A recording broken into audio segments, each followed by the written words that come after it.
business evolves, and just like, this pod show is evolving, where it started with how do you create a podcast, and we talk about these technical stuff some of the time, but mostly we're just talking about business and business development and like how we're taking our businesses and stuff and having fun, which is fine. I don't have a box of tissues today, but I'm sure I will need them. When it comes to business, this idea of you work on your landing page, you say, this is what I do.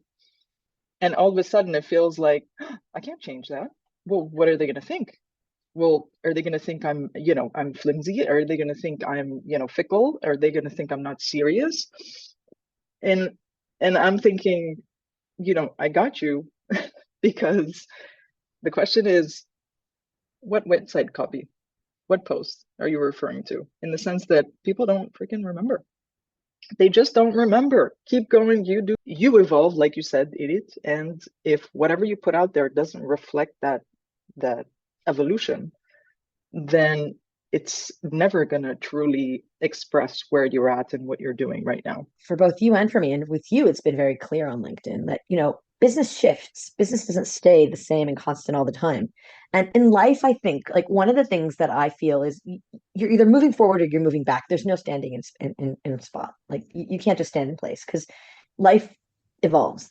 And somebody wrote about how, I think it was Andy who wrote that pre-COVID, there were all these things that were going to happen with these big companies, and then all of a sudden it stopped. And then when they got back in the game after COVID, like 2 years after, other people had already taken their place because life is evolving all the time.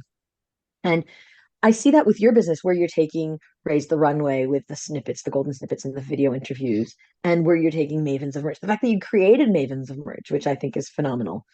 And I recently, I mean, I knew this was coming, but it recently just hit me with my business as well. Where if before it was about let's define a workflow and then implement it if we need to, now it's all about, okay, let's see how you can make your business set up for customer success, your success, but also customer success. And what is that customer journey and what are they going through?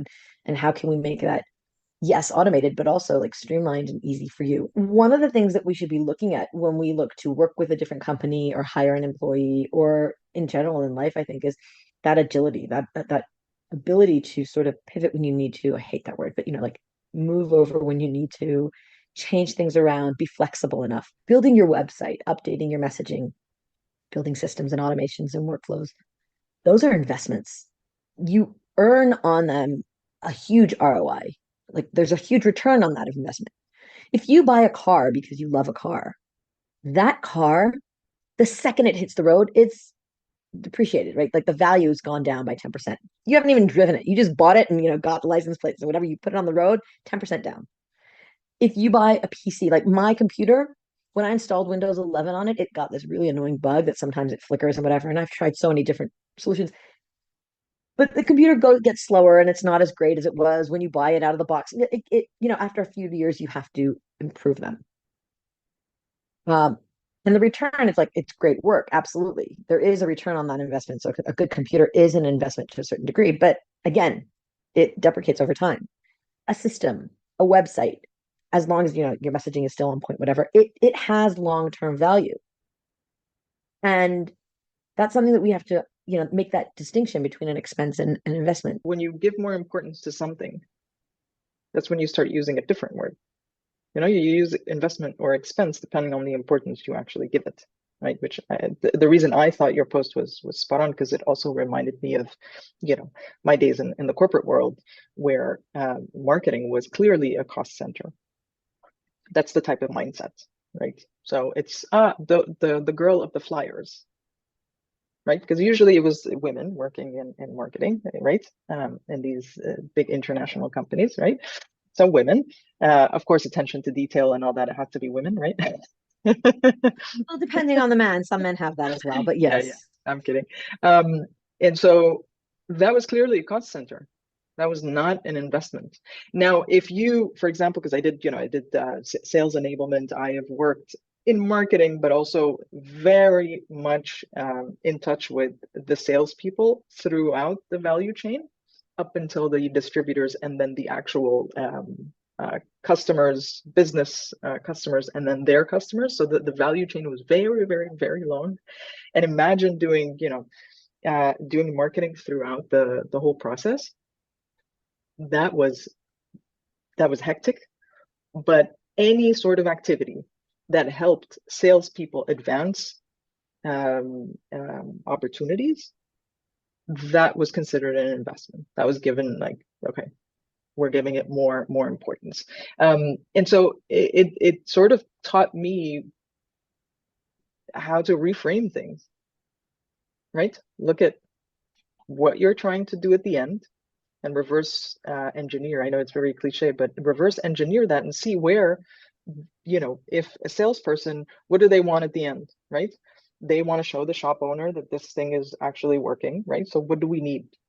Okay, and then how can I help them get what they need, right?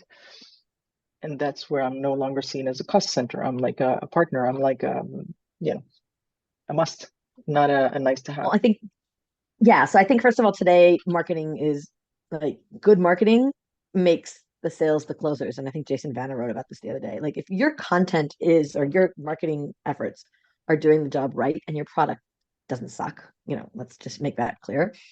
Sales should be very easy Hmm. because when by the time they get to you, they're already ready to buy.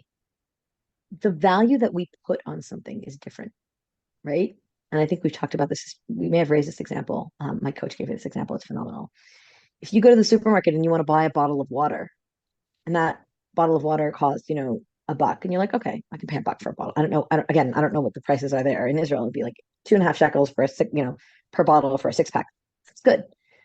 Pay that. I won't pay more than that because I can get it for cheaper. But then that's the value I put on the bottle of water. If I'm in the desert and I am dying of thirst, I will pay $10 and even $20 for a bottle of water, and I'll probably buy two because I'm dying of thirst. So the value of that same bottle of water is a lot higher.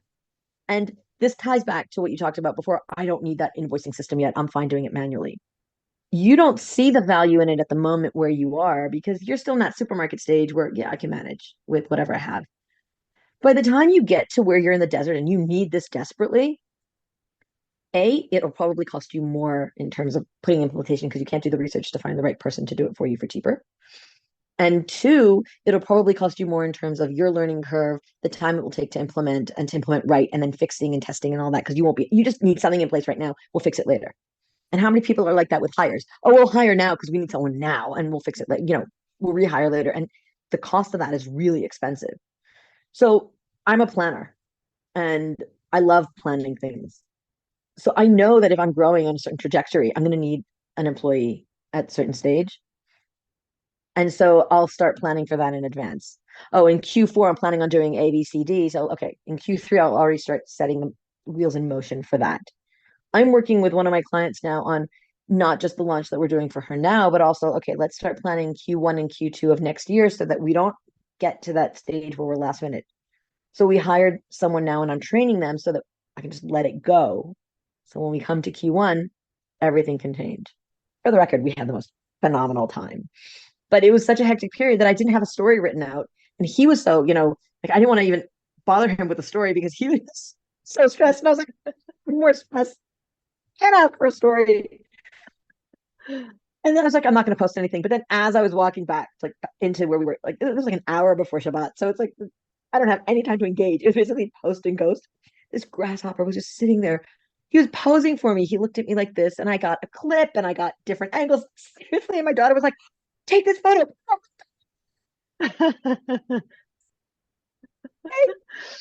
Yeah, you see, and it was fun. And I remembered it and you know, I brought it up. So sometimes, we say, oh, I have nothing to post, I don't have time.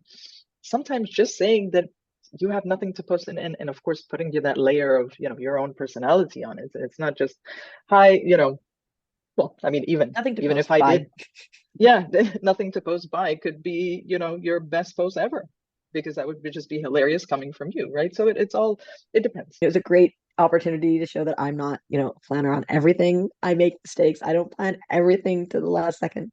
I like Um, that. The main reason I can actually be on there for so long every single day is because of you guys. You know, it's the learnings, the fun, the teasing, the this, the right. It's all that, the challenging, and if it weren't for you guys, I would probably be in that average still, that average of half an hour a day, yeah, half an hour a month, or was it 15 minutes a month, right? The stats. It's crazy, right? It's And nothing. yeah, Yeah. so it is that day in, day out. So does everyone is everyone an IC? No, right? No. So what does that mean? That you can't post about business if you want to have that kind of engagement? No. It just means that whatever you post about, right? They're going to support you, but just make it easy. Give others something that they can hang on to, right? We all need to create a LinkedIn process for ourselves. Not just how LinkedIn can improve, which is, different discussion, but we need to create a process for ourselves for doing LinkedIn and building those relationships. If I go to a party, I'm not going to be in the center of the room. I'm usually going to be stuck to a wall somewhere, probably sitting on a couch with a glass of water in my hand. So you'll see me. Um, but on LinkedIn, you can't just be a fly if you want to grow and expand and build true relationships. And just this past week or two, I've met some phenomenal women, some of them because of you, thanks to you, that we either DM'd or we got on a quick call, which I had some time for last week. And it's improved my engagement, like my feed as well, right? It's like the engagement on my post, the engagement on their posts, and the relationships that we build. And again, these are not necessarily in my target audience, absolutely. But these are my target audience for friends. They are different. Like I have multiple target audiences. I have three target audiences. I have one, people I'm going to learn from. Those are great. I want those in my feed so that I can learn and improve. And I engage on their posts because I'm learning from them and I want to give them the credit and I want others to learn from them. I have two, people that are a target audience for engagement. These are the people that I want to engage with so they engage back and they give your post the traction that it needs to get in front of. Three, your real target audience, people that you hope will become your clients. And it's not an either or. It always has to be a combination of all three. And it has to be something that you can sustain over time. I see a lot of posts about burning out and taking breaks and all that. I'm pumped. I'm going to post twice a day. Fine.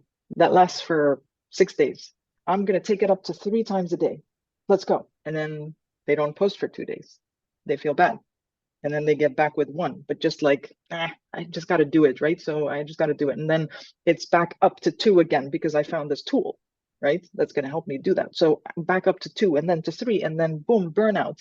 So there's a mix of two things. Is find what works for you because this is the long game. It has to actually fill your cup, not, drain you, right? Every time you open LinkedIn, if it's something that's, and with anything in life, I feel, if you don't find that silver lining, you find what actually brings you joy, even if you're in a job that you hate, it's the what does this job allow you to do that you hang on to, right? Of course, there has to be a deadline. Otherwise, we would be consistently demotivated. But so there's that, and having clarity on what you want. I meet with people and they're willing to, like, they recognize the value supposedly of working with me or whatever, but then they're not willing to spend the money. It's like they don't have that expenditure availability. This sort of biased validation outside when people say they love it, right? When you go out and do, like interviews to do some research, and you're probably the funnest part of their day because they're just so annoyed with their work that they're like, oh my god, someone wants to talk to me, and they just say all these wonderful things and yes to everything, and you go back, not you as in you eat, but you go back and you're like, oh my god, this is super validated, right? It's so the idea of, yes, I see the value, unless they you know put their money where their mouth is. Do they really see the value, right? And then it could just very well be that they don't, that pain isn't big enough.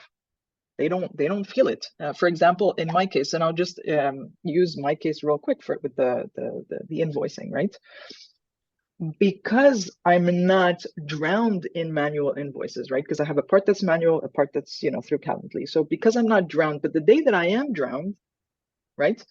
The months where I had 4 or 5 different invoices, and all at different times, right? Because not everyone is like, okay, the first of the month, it's not like a subscription.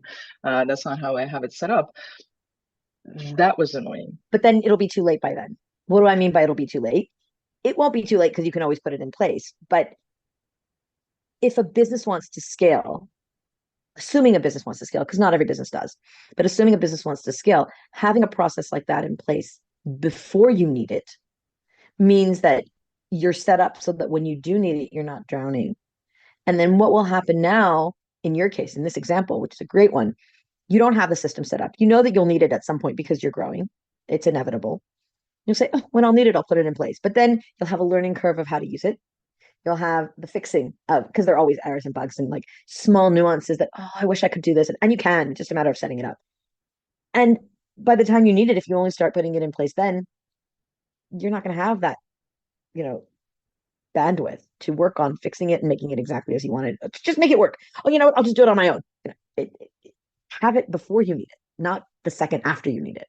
But not too early either. So there's like a sweet spot, right? Because when you start out, it makes no sense. You're doing all the seemingly unscalable things